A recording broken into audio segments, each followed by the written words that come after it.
दूसरे तरह का। तो उनको बताएं तो पिए नहीं, और हमारा एक्सपेरिमेंट हो नहीं तो हमें तो करना था, तो उनको बताया गया। तो ये हमने देखा कि डॉट्स का जो काम करने का है, डॉट्स माने उसके जो माइक्रोन्यूट्रिएंट्स, उसके घटक जो शरीर पर काम हो रहे हैं, गोमूत्र पीते ही उनके काम करने की शक्ति 20 गुने से 40 गुनी बढ़ गई। डॉट्स तो काम कर ही रही है, लेकिन गोमूत्र के साथ जब डॉट्स दी गई तो वही उनकी बीमारी जो 6 महीने में खत्म होने वाली थी, वो 2-2.25 महीने में संपूर्ण जड़ से ठीक हो गई। फिर जब वो ठीक हो गए तब उनको हमने बताया कि भैया वो शीशी में भर के जो दिया था वो गोमूत्र था। तो तुरंत नाक चढ़ गई उन्हें, ठीक हो गए। कहते हैं जी आपने तो बहुत अच्छा कर दिया, हमको हमारी संभावना नहीं थी कि हम जिंदा भी बचेंगे, लेकिन नाक तब भी चढ़ गई। तो ये जो नाक चढ़ती है हमारी, ये अब कम कर दीजिए इसको चढ़ाना। गाय का मूत्र अद्भुत है, बहुत ही अद्भुत है। इसके हम एक्सपेरिमेंट करते करते 48 रोगों तक पहुंचे हैं आज। 48 डिसीज हैं, 48 रोग हैं, वात के, कफ के, पित्त के, तीनों के जड़ से खत्म होते हैं। अभी जो लेटेस्ट हम काम कर रहे हैं आज की तारीख में, जब मैं आपसे कह रहा हूं, इस समय ज्यादा काम हो रहा है कैंसर पे, कि गोमूत्र का कैंसर पे असर देखो क्या होता है। तो गले का कैंसर, आहार नली का कैंसर और पेट का, इन 3 कैंसरों पर सबसे अच्छे परिणाम है गोमूत्र के, तीनों कैंसर पे। बाकी जो रक्त का कैंसर है उसमें परिणाम अभी उतने अच्छे नहीं हैं। तो भागवत जी के जो परमुटेशन और कॉम्बिनेशन है, मतलब कि गोमूत्र में ये मिलाओ और ये मिलाओ और इतनी मात्रा में मिलाओ और इतनी, वो करके देख रहे हैं। और वो करके देखने के लिए एक बड़ा हॉस्पिटल बन रहा है इस देश में, आप कभी भी वहां जा सकते हैं। 11 फरवरी से काम करना शुरू कर देगा। वलसाड में बन रहा है, वलसाड आपने सुना है, गुजरात में।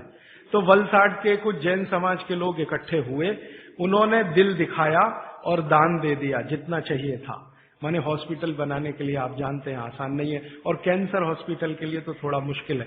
तो उन्होंने भरपूर दान दे दिया, जगह भी दे दी, तो हॉस्पिटल बन के तैयार हो गया। 11 फरवरी से काम शुरू हो जाएगा। जो वैज्ञानिक गोमूत्र पर काम कर रहे थे पिछले 6-7 साल से, वो सब इकट्ठे होकर वलसाड में बैठेंगे और सिर्फ कैंसर पे काम करेंगे, क्योंकि बाकी काम तो करके देख चुके हैं, वो सब में अच्छा है, हर बीमारी में काम आ रहा है। कैंसर में करेंगे और हर तरह के कैंसर में करेंगे, गर्भाशय के कैंसर में करेंगे, रक्त कैंसर में करेंगे, ब्रेन ट्यूमर जो कैंसर में कन्वर्ट होता है उसमें करेंगे। और शायद हमें लगता है 1-1.5 साल के बाद मैं दोबारा आपको मिलूंगा तो इस पर बहुत विस्तार से बात करूंगा कि कैंसर में क्या रिजल्ट है। 3 तरह के कैंसर के रिजल्ट तो अभी बता सकता हूं, गले का, आहार नली का और पेट का, ये तो बहुत अच्छे से ठीक हो रहा है, लेकिन बाकी कैंसर में भी इसका कोई असर है। आपने कैंसर के बारे में जितना कुछ सुना है उसमें से एक बात मैं कहूं कि आधुनिक विज्ञान ये कहता है कि शरीर को कैंसर तभी होता है जब शरीर में एक केमिकल कम होता है। उस केमिकल का नाम है करक्यूमिन।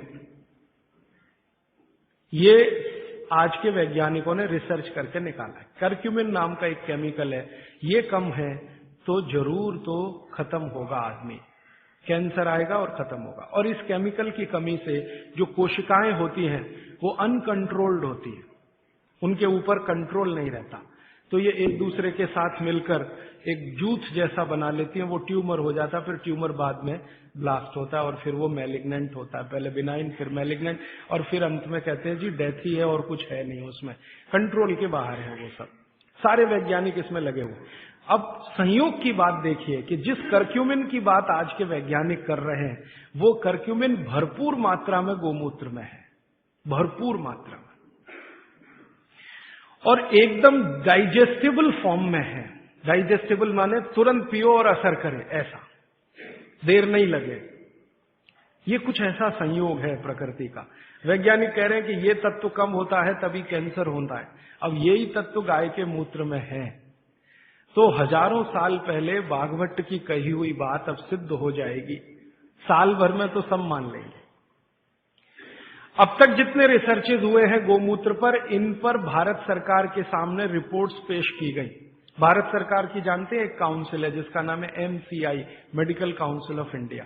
इनके पास सब कुछ जाता है सबसे पहले, तो वो सब गया, तो MCI वालों ने नाक चढ़ाई बहुत कि क्या आप ले आए गोमूत्र, ऐसा बात करते हैं। ये क्या ले आए गोमूत्र, माने उनको लगता है कि ये तो बेकार की चीज है गोमूत्र। अब उनका कुतर्क क्या है वो जरा देखो। कुतर्क, तर्क है तो चलो अच्छा है, हम उनसे संवाद कर सकते हैं, समझा। कुतर्क करते, कहते जी ये गोमूत्र इतना ही अच्छा होता तो गाय छोड़ती क्यों इसको शरीर से। जब हमारा झगड़ा हुआ ना एमसीआई वालों से, आधुनिक डॉक्टरों से, और उन्होंने ये कुतर्क करना शुरू किया कि क्या फालतू बात करते, गोमूत्र इसमें कुछ है क्या। मैंने कहा भैया बहुत कुछ है, नहीं तो कोई मूर्ख नहीं था जो 3500 साल पहले इसको लिख के चला गया। और उसके बाद भी कई लोगों ने कहा, वैद्यों ने कहा, कई वैद्य हैं जो बिना आपको बताए गोमूत्र देते रहते हैं और आपको ठीक करते रहते हैं। उनके बहुत सारे काढ़े, बहुत सारी दवाएं गोमूत्र में बनाते हैं, आपको नहीं बताते, ये अलग बात है। क्योंकि हर वैद्य मुझे यही कहता है, बता दो तो नाक चढ़ जाती है सबकी, नाक चढ़े तो थोड़ा रेजिस्टेंस आता, फिर दवा का असर कम हो जाता, तो बिना बताए देते रहते।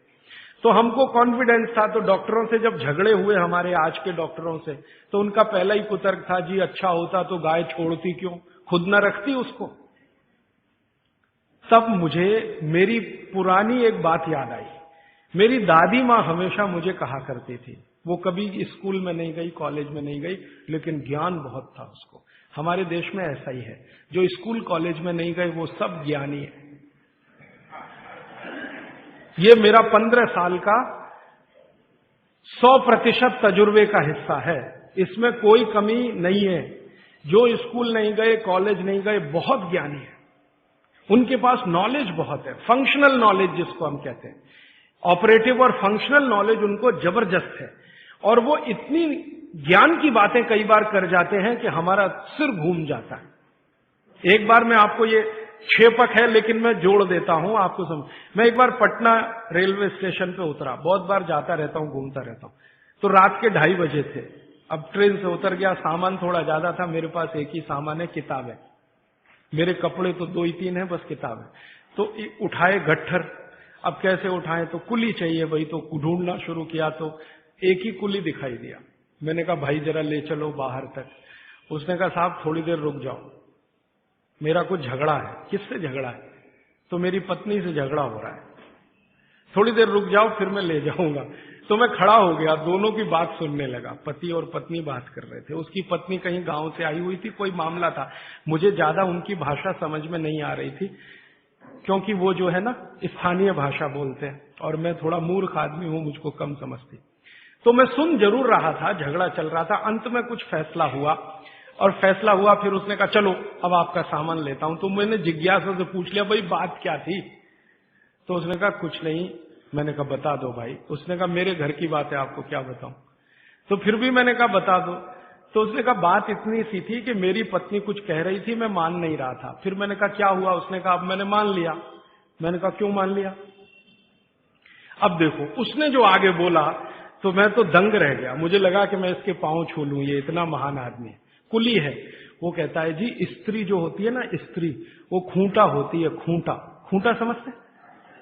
हिंदी का शब्द है खूंटा, खूंटा, जिससे हम गाय बांधते हैं, बैल बांधते हैं। वो कहते हैं स्त्री जो होती है खूंटा होती है, और इस खूंटे से पूरा घर बंधा रहता है। ये खूंटा उखड़ गया तो घर उखड़ जाता है।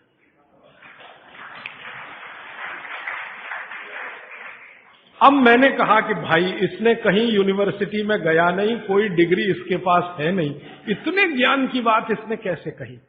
मैं पूछा तुम कहाँ रहते हो? तो उसने बताया वहां रहता हूँ, कंकड़ बाग कोई जगह बताई थी, वहां रहता हूँ, झोपड़ी में रहता हूँ। फिर मैंने कहा ठीक है झोपड़ी में रहते हो वो अलग बात है, तुम्हारे मित्र यार कौन है? तो उसने कहा मेरे ही जैसे हैं, कोई कुली है, कोई पत्थर तोड़ता है, कोई कुछ करता है, हम सब रात को बैठते हैं और यही चर्चाएं करते हैं। मैंने कहा बड़े ज्ञान की बात है ये तो। कोई फिलोसोफर इस बात को पाने में 10 साल लगाएगा, डबल पीएचडी करना पड़ जाएगा उसको, ट्रिपल पीएचडी, और उसको साधारण। तो मेरा ये मानना है कि ये बिना पढ़े लिखे लोग बहुत ज्ञानी हैं। ये अनजाने में कई बार ऐसी बातें करते हैं या ज्ञान के काम करते हैं जो जानकर करें तो सबका गौरव और सम्मान इतना ही हो जितना हमारा आपका है। तो बागवट जी ने कह दिया। उसके बाद बहुत सारे वैद्यों ने अनजाने में ये किया कि बागवट जी कह गए इसलिए गोमूत्र में घिस के दो, हर डे है ना, गोमूत्र में घिस के दो तो ज्यादा लाभ करती है, पानी में घिस के दो तो कम लाभ करती है, ऐसे ऐसे। तो मैंने उन वैज्ञानिकों से झगड़ा ले लिया इसी आधार पर कि ये बोला है, हजारों साल किया है, ये अलग बात है कि रिपोर्ट्स नहीं रखी उन्होंने, तो ठीक है हम निकाल के देंगे आपको। तो उनका एक ही कुतर्क था कि जी मूत्र इतना अच्छा होता तो गाय क्यों छोड़ती इसको, आपका मूत्र अगर इतना अच्छा होता तो आप क्यों छोड़ते इसको। फिर बाद में मुझे दादी की बात याद आई कि दादी ये कहती थी कि ये गाय नहीं है, माता है, माता है, माता। वो कभी भी हम कहते थे गाय, तो वो कहती थी गाय मत बोलो, गो माता, या तो माता बोलो नहीं तो गो माता। गाय नहीं बोलने दिया कभी भी उसने, क्योंकि गाय बोलना वो कहती थी अपमान है उसका, तो गौ माता है। अब माता जो होती है हर जरूरी चीज बच्चे के लिए छोड़ती है, ये आप सब जानते हैं। बच्चा उत्पन्न हुआ तो उसको सबसे ज्यादा जरूरी है दूध, तो मां दूध छोड़ना शुरू कर देती है। बच्चे होने के पहले तक नहीं है, वो बच्चा होने के बाद ही है। तो माता के बारे में ये कहा जाता है, मां की परिभाषा इस देश में है कि हर जरूरी चीज जो उसके बच्चे को चाहिए वो छोड़ती है। तो मुझे लगा गाय भी माता है तो ये बहुत जरूरी चीज है शायद हमारे लिए, मूत्र, तो ये हमारे लिए शायद छोड़ती है। हम मूर्ख हैं कि उसको इकट्ठा नहीं करते, बेकार जाने देते हैं। तो वैज्ञानिकों को मैंने कहा भाई हमारे यहां तो ये कहा जाता है कि ये गाय नहीं है, माता है। तो मां कुछ जरूरी चीज हमारे लिए छोड़ती है, तो शायद ये जरूरी हो। तो उनका अच्छा ठीक है, अब आप बहुत जोर दे रहे हो, और हमने कई तरह का प्रेशर डलवाया था उनके ऊपर, तो चलो करके देख लेते हैं। फिर एम्स के और एमसीआई के वैज्ञानिकों ने काम किया, और काम करने के बाद 8 महीने के बाद वो कहते हैं बात आपकी बिल्कुल सही है, ये गोमूत्र हमारे लिए ही गाय छोड़ती है, हमारे लिए ही छोड़ती है। हमको बीसियों बीमारियां हैं जो इससे ठीक होती है। तो आप अपने जीवन में गाय के प्रति देखने का थोड़ा नजरिया बदल दो। अब तक आप गाय को दूध के लिए देखते थे, अब मैं आपको दिखाना चाहता हूं मूत्र के लिए देखो। दूध तो बोनस है, मूत्र उसकी जिंदगी के आखिरी दिन तक मिलने वाली औषधि है। दूध तो थोड़े ही दिन मिलेगा, आप जानती हैं गाय थोड़े दिन दूध देती है, जैसे मां थोड़े दिन दूध दे सकती है वैसे गाय भी थोड़े ही दिन दे सकती है, हमेशा नहीं दे सकती। थोड़े दिन के बाद दूध बंद हो जाता है, लेकिन मूत्र जीवन के आखिरी दिन तक देती है। और उस मूत्र से हमने करके देख लिया, वैज्ञानिकों ने मान लिया कि 48 बीमारियां तो जड़ से ठीक हो जाती हैं। ये बीमारियां क्या क्या हैं फिर से सुना देता हूं। जोड़ों के दर्द सब तरह के, किसी भी स्तर के जोड़ों के दर्द, पित्त की बीमारियां किसी भी तरह की, कफ की बीमारियां किसी भी तरह की, गोमूत्र से ठीक होती है। आप बोलेंगे इसको लेना कैसे चाहिए? भागवत जी ने इसका तरीका ये बताया है कि गोमूत्र लेना हो तो उसका सबसे अच्छा समय है सवेरे का, सवेरे का समय बताया है, अच्छा है, सवेरे गोमूत्र लेना चाहिए। कितना लेना चाहिए? तो ये मात्रा भागवत जी बोल कर गए कि जो बहुत ज्यादा बीमार हैं, बहुत बीमार हैं, उनको एक दिन में 100 ग्राम, 100 ग्राम नहीं कहा है, लेकिन जो मात्रा दी है वो ग्राम के बराबर है। और 100 ग्राम बोल रहा हूं ताकि समझ में आए, नहीं तो उनकी मात्रा बोल दी तो समझ में नहीं आएगी, लेकिन वो लगभग 100 ग्राम। तो जो बहुत बीमार हैं उनको 100 ग्राम, 100 मिलीलीटर, 100 मिलीलीटर माने एक कप जो चाय का है ना उसमें 150 ml चाय आती है, 150 मिलीलीटर, तो उसका पाव कप मान लो। ये बीमार, बहुत बीमार लोगों के लिए। और वो कहते हैं कि इसको आधा आधा करके लो तो और अच्छा है, तो आधा एक बार ले लिया, आधा दूसरी बार ले लिया। और जिस समय लें पेट खाली रहे, तो नाश्ते के पहले। अब पेट खाली 2 समय रहता है दिन में, एक तो सुबह सुबह और दूसरा जब भोजन के बाद आप 4 घंटे निकल जाए ना तो पेट लगभग खाली हो जाता है, तो शाम को ले सकते हैं बीमार लोगों। और जो बीमार कम है या स्वस्थ हैं, निरोगी हैं और लेना चाहते हैं उनको एक ही बार, तो 50 मिलीलीटर की मात्रा उन्होंने बताई उसके लिए। स्वस्थ कम बीमार 50 मिलीलीटर, 50 मिलीलीटर माने एक कप का तिहाई हिस्सा, 1/3, तो ये आप ले सकते हैं। अब जिस गाय का मूत्र आप ले रहे हैं उसके बारे में एक छोटी जानकारी उन्होंने जोड़ी उसमें। वो ये कहते हैं सूत्र में कि गाय जो मूत्र पीने लायक माने औषधि के रूप में देती है, वो गाय को पैदल चलना बहुत आवश्यक है। माने वो चले, दिन में घूमे टहले। बांधी हुई गाय जिसको आप चलने ही मत दो, घर में ही बंधी रहे, उसके मूत्र के बारे में भागवत जी कहते हैं कि वो उपयोगी नहीं है, उपयोगी नहीं। अब हमने क्या देखा कि ये जो जर्सी गाय है ना, जर्सी, होलिस्टियन, फ्रीजियन, ये बंधी हुई गाय है। आप इसको छोड़ भी दो तो जाती नहीं है, बद्ध से बैठ जाती है। खड़ा करो फिर बैठ जाएगी, फिर खड़ा करो फिर, खड़ी भी नहीं होती, ज्यादा देर बैठी रहेगी। चलना तो उसके लिए इतना भारी है कि जब वो चलेगी तो ऐसी कराह निकलती है उसके मुंह से। तो ये बंधी हुई गाय है। भागवत जी कहते हैं बंधी हुई गाय का मूत्र अच्छा नहीं है। तो हमने जर्सी का निकाल के देखा, वो सच में अच्छा नहीं। जर्सी गाय के मूत्र में 3 ही घटक है और देशी गाय के मूत्र में 18 घटक है। जो कुछ मिट्टी में है वो गाय के मूत्र में है। अच्छा, फिर मुझे बचपन की एक बात याद आई। मेरी दादी माँ ने कहा कि गाय के शरीर में 33 करोड़ देवता है।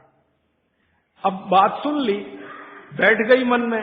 एक्सप्लेनेशन में पूछता था अपने आप से कि ये कैसे हो सकता, 33 करोड़ देवता, 33 करोड़ देवता। तो हमारे यहां एक शब्द है कोटि। कोटि, कोटि है ना, कोटि। कोटि का एक अर्थ होता है करोड़ और कोटि का एक अर्थ होता है प्रकार। संस्कृत शब्द है कोटि।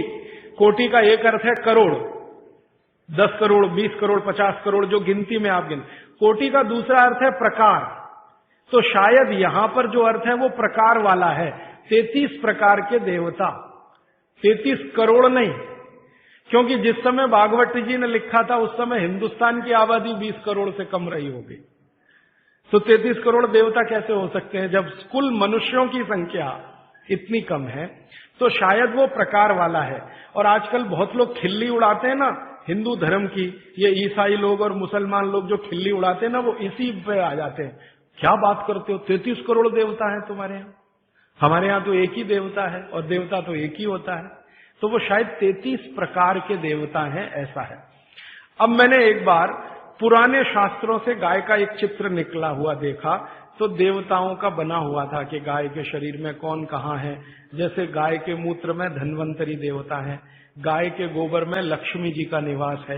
एक संस्कृत सूत्र है गोमय वसति लक्ष्मी, गाय के गोबर में लक्ष्मी है, गोमूत्र में धन्वंतरी है, गाय के गले में शंकर जी हैं। ऐसे ऐसे करके है। अब मैंने कहा करके देखो भाई, हैं तो करके देख लो। तो पहली बात तो समझ में तुरंत आ गई कि गोमूत्र से इतने रोग ठीक हो रहे हैं और धन्वंतरी तो आरोग्य के लिए ही उत्पन्न हुए थे, तो मूत्र में धन्वंतरी तो है पक्का। गोबर में लक्ष्मी है क्या? तो हम लोग 6-7 साल से ये प्रयोग कर रहे हैं और अब जाके हम ये कह सकते हैं कि सच में महालक्ष्मी है गोबर में, लक्ष्मी नहीं महालक्ष्मी। क्योंकि हमने गोबर का उपयोग किया खेतों में, यूरिया डीएपी बंद करा दिया। भारत में हमारा जो अभियान है ना, हिंद स्वराज अभियान, आजादी बचाओ आंदोलन, इसके करीब करीब कार्यकर्ता पूरे देश में 18-20 हजार ऐसे हैं जो गोबर से ही खेती करते हैं। यूरिया का एक दाना नहीं डालते, डीएपी नहीं डालते, गोबर ही डालते हैं। जब जरूरत पड़े गाय का गोबर डालते। और उनकी खेती पहले से इतनी अच्छी है कि उत्पादन उनका 2 से 3 गुना बढ़ गया। पहले हमारा कोई कार्यकर्ता कपास करता था तो यूरिया डीएपी से 1 एकड़ में 2-2.5 क्विंटल, अब गोबर डाल के करता है तो 7 क्विंटल कपास। पहले हमारा एक कार्यकर्ता गेहूं करता था तो यूरिया डीएपी से 1 एकड़ में 12 क्विंटल गेहूं, अब गोबर से गेहूं करता है तो 24 से 25 क्विंटल गेहूं उसी 1 एकड़। धान करते थे, चावल करते थे तो यूरिया डीएपी से आता था मुश्किल से 15-17 क्विंटल धान, चावल उसमें भी कम होता था। अब हम धान करते हैं तो 30 क्विंटल तक आता है उसी गोबर से। बाजरे में किया, मक्के में किया, गन्ने में तो इतना अद्भुत परिणाम है कि यूरिया डीएपी का गन्ना करो तो गन्ना ज्यादा से ज्यादा 8 फीट ऊंचा होता है, गोबर से गन्ना करो तो 14 फीट तक ऊंचाई जाती है। गन्ने में यूरिया डीएपी से रिकवरी 8% है, गोबर से रिकवरी 14-15% है। और जो गोबर से गन्ना करें और उसका गुड़ बनाएं, रस से गुड़ बनाएं, तो वो गुड़ का अंतरराष्ट्रीय बाजार में भाव 70 रुपए किलो है और आप 15 रुपए किलो खरीदने में परेशान हैं। क्योंकि इंटरनेशनल मार्केट में लोग कहते हैं कि जी गोबर का गन्ना और उसका रस और गुड़ मिलता नहीं किसी देश में, भारत में ही संभव है, क्योंकि देशी गाय ही भारत में है और किसी के पास देशी गाय है नहीं। तो गोबर में लक्ष्मी है, क्योंकि आप उत्पादन बढ़ाएंगे, बाजार में बेचेंगे, लक्ष्मी आएगी। तो गोमय वसति लक्ष्मी। गोमूत्रे धन्वंतरी, सूत्र कुछ ऐसा है कि मूत्र में धन्वंतरी, गोबर में लक्ष्मी। अब ये गोबर पर एक्सपेरिमेंट करते करते हम यहां तक आए हैं कि गाय के गोबर में से गैस निकलती है। ये गैस से आप अपने घर का चूल्हा तो जला ही सकते हैं, ये तो पुरानी बात है। अभी आज की बात जो है वो ये कि गाय के गोबर से निकली हुई गैस से गाड़ी चला सकते हैं। गाड़ी माने Tata Sumo, Tata indica, Tata Sierra, Tata की वो सफारी, ये सब चलती है, बहुत आराम से चलती है। गोबर गैस है ना, उसको सिलेंडर में भरो और वो सिलेंडर गाड़ी में लगा दो तो बिना इंजन बदले और कोई तकलीफ किए वही गाड़ी दौड़ती है। दिल्ली में आईआईटी है, कभी भी आप वहां चले जाइए, आईआईटी कैंपस की सब गाड़ियां गोबर गैस से ही चलती है। और इस आधार पर सुप्रीम कोर्ट में एक केस का अभी फैसला हुआ है। हमारे देश का अदालत अब तक ये कहती थी कि गाय दूध न दे तो बेकार है, काट दो। अब सुप्रीम कोर्ट ने अपना फैसला बदल दिया, वो कहते हैं ये दूध नहीं दे तो भी उतनी ही उपयोगी है, क्योंकि गोबर दे रही है और मूत्र दे रही है। कोर्ट ने अपना जजमेंट बदला, ये भारत के इतिहास में पहली बार हुआ। सुप्रीम कोर्ट ने अपना पुराना जजमेंट बदला, ये एक्सपेरिमेंट होने के बाद। अब थोड़े दिन में हमारी तो एक योजना है, आप अगर मदद करेंगे तो हम जरूर करेंगे इस योजना को। गांव गांव जहां भी गाय है वहां गोबर है। गोबर है तो हम क्या करने वाले हैं, गोबर गैस प्लांट छोटे छोटे हर जगह, गैस निकालो और सिलेंडर में भरो। कंप्रेशर की मदद से आप जानते हैं कोई भी गैस सिलेंडर में भरी जा सकती है, तो कंप्रेशर की मदद से गैस सिलेंडर में भरो और सिलेंडर खुद भी इस्तेमाल करो, दूसरों को भी दो। ये एलपीजी का चक्कर खत्म करो, क्योंकि ये एलपीजी आयातित है, माने इंपोर्टेड है। दूसरे देश के सामने हम भिखारी बन के खड़े हैं, जी दे दो। ईरान से मांग रहे हैं, इराक से मांग रहे हैं, ईरान आंखें दिखा रहा, नहीं देते। हाँ, देंगे तो इस कीमत पे देंगे, गरज है तो ले लो, नहीं तो मत लो। तो हमारी सरकार भीगी बिल्ली बनी हुई उनके सामने रेरियाती है, गिगियाती है। ये चक्कर अभी खत्म करना, हमको तो डीजल पेट्रोल ही खत्म करना है इस देश में, जरूरत ही नहीं डीजल पेट्रोल। जब तक गाय जीवित है उसका गोबर है, गोबर से गैस है, गैस से सब चलेगा। आपकी बिजली भी बना लो, गाड़ियां भी चला लो, रसोई गैस भी जला लो, घर के सब काम गोबर गैस से हो सकते हैं। और गोबर गैस की बनाई हुई रोटी का स्वाद आपके एलपीजी की रोटी के स्वाद से कई गुना अच्छा है, करके देख लीजिए आप। तो हमारी भविष्य की योजना है कि हम इस अभियान में आगे ये करने जा रहे हैं, गांव गांव के कार्यकर्ताओं को प्रशिक्षण देके कैसे गोबर गैस बनाई जाए, कैसे प्लांट लगाया जाए, कैसे उसको निकाला जाए, गैस को कैसे सिलेंडर में भरा जाए। जिस दिन ये काम बड़े पैमाने पर चल पड़ा, हिंदुस्तान को डीजल पेट्रोल एक बूंद खर्च करने की जरूरत नहीं, गाय से ही देश चलेगा। तो समझ में आएगा कि इसमें महालक्ष्मी है गाय के गोबर में, लक्ष्मी नहीं महालक्ष्मी। भारत में 17 करोड़ गाय है, इसकी डबल चाहिए, 34 करोड़ में ये हो जाएगा। हमने जो हिसाब निकाला है, एक गाय का गोबर एक दिन में 10 किलो, अभी 17 करोड़ गाय है तो एक दिन का उनका गोबर है 170 करोड़ किलो। लेकिन सारे देश के डीजल की खर्चा और पेट्रोल का खर्चा और एलपीजी का खर्चा, ये पूरा अगर हम कवर करना चाहें तो गाय चाहिए 34 करोड़। हम आधे का तो कर सकते हैं, आज जितनी गाय है 34 करोड़। अब ये 34 करोड़ गाय कहां से आएगी? ये तभी आएगी जब कटना बंद हो। आप अगर इसका संरक्षण करें, गाय का कटना इसका बंद करा दें, तो गाय की संख्या अपने आप 34 करोड़ हो जाएगी। क्योंकि भारत की जो गाय है, देशी गाय, वो 20 साल जीवित रहती है और 20 साल में कम से कम 17 बार मां बन सकती है वो भारत की गाय। और ये जो जर्सी है ना, इसकी उम्र ही नहीं है, ये ज्यादा से ज्यादा 8 से 9 साल जीवित रहती है और 8 से 9 साल में 5-6 बार ही मां बनती है। और भारत की जो देशी गाय है, इसके बारे में भागवत कहते हैं कि इससे जैसी कोई दूसरी चीज भगवान ने नहीं बनाई। भागवत जी कहते हैं कि इसके जैसी दूसरी चीज कोई भगवान ने नहीं बनाई। ये देशी गाय है, मां बनेगी, बछड़ा आएगा, बछड़ी आएगी तो गाय बनेगी, बछड़ा आएगा तो बैल बनेगा। और देशी गाय का बछड़ा ही बैल बनता है, ये जर्सी वाला नहीं बनता। क्योंकि देशी गाय के शरीर पर कंधा है, तो कंधा चाहिए ना बछड़े को बैल बनने के लिए, तो वो तभी संभव है। इसलिए देशी गाय का संरक्षण करना बहुत जरूरी है। आप बोलेंगे जी संरक्षण कैसे हो? भागवत जी कहते हैं कि भारत को भगवान की सबसे अच्छी देन है वो ये गाय है, जिसको हम देशी गाय कहते हैं। इसकी हमेशा सेवा करो तो ये संरक्षित हो। शायद इसलिए हमारे बुजुर्गों ने कहा गाय की सेवा करो तो मोक्ष मिलेगा, 33 प्रकार के देवता खुश रहेंगे।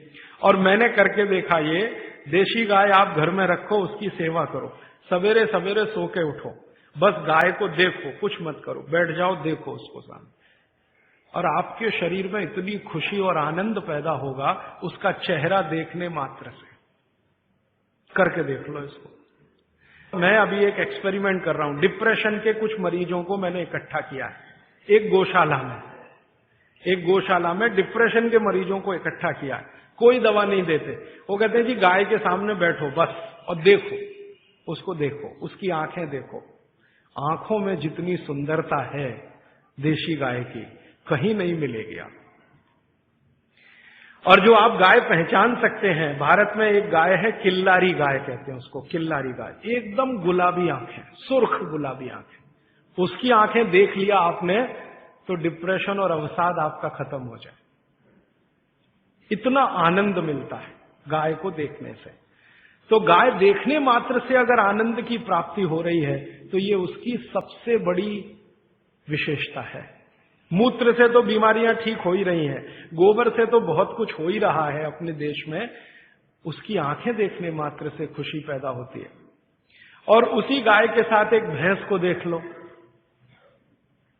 बराबर में एक गाय खड़ी कर लो, एक भैंस खड़ी, भैंस का चेहरा देख लो आप, तो ना हो तो डिप्रेशन हो जाएगा।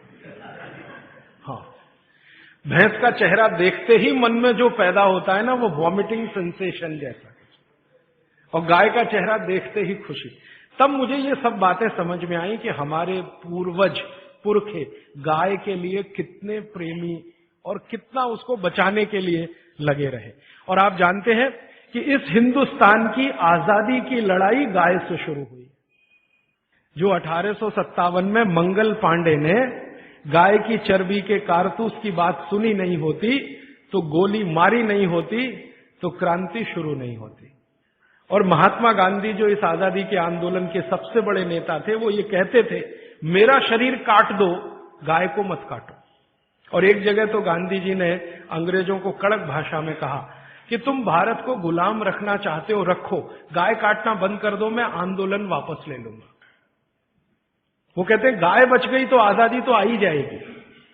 एक बार गांधी जी को एक अंग्रेज पत्रकार ने पूछा कि आपको आजादी और गाय दोनों में से क्या चाहिए, तो कहते हैं गाय बचा दो, आजादी तो आ ही जाएगी। गांधी जी जैसे आदमी को इतना लगता था। और गाय के बारे में इतनी सारी अच्छी बातें कहते हुए एक खराब बात कह दूं कि यही गाय सबसे ज्यादा कट रही है। और आप जिस राज्य में रहते हैं वहां सबसे ज्यादा कट रही है, तमिलनाडु और केरल। एक साल में 4.5 करोड़ गाय कट जाती है इस देश। इस तमिलनाडु में ऐसे ऐसे कत्ल खाने हैं जहां एक दिन में 14,000 गाय कट जाती है। आप चाहें तो सबके नाम पते मैं दे सकता हूं, इसी तमिलनाडु। केरल में उससे भी बड़े कत्ल खाने हैं जहां एक दिन में 17-18,000 गाय कट जाती है। तो जो गाय इतनी उपयोगी है वो कट रही है, इसको कटना बंद कराना ही पड़ेगा अगर हिंदुस्तान को डीजल पेट्रोल के दुष्चक्र से निकालना है। मैं आपको एक कैलकुलेशन बताता हूं। एलपीजी गैस का सिलेंडर आप कितने में खरीदते हैं? 300 रुपए में। हाँ, गाय गैस का सिलेंडर माने गोबर गैस का सिलेंडर उतना ही बड़ा जो एलपीजी का है, आप अगर गोबर गैस का खरीदो तो 67 रुपए में मिलेगा, 67। आप 1 लीटर पेट्रोल में कितनी गाड़ी चलाते हैं? 1 लीटर पेट्रोल में 20 किलोमीटर, है ना?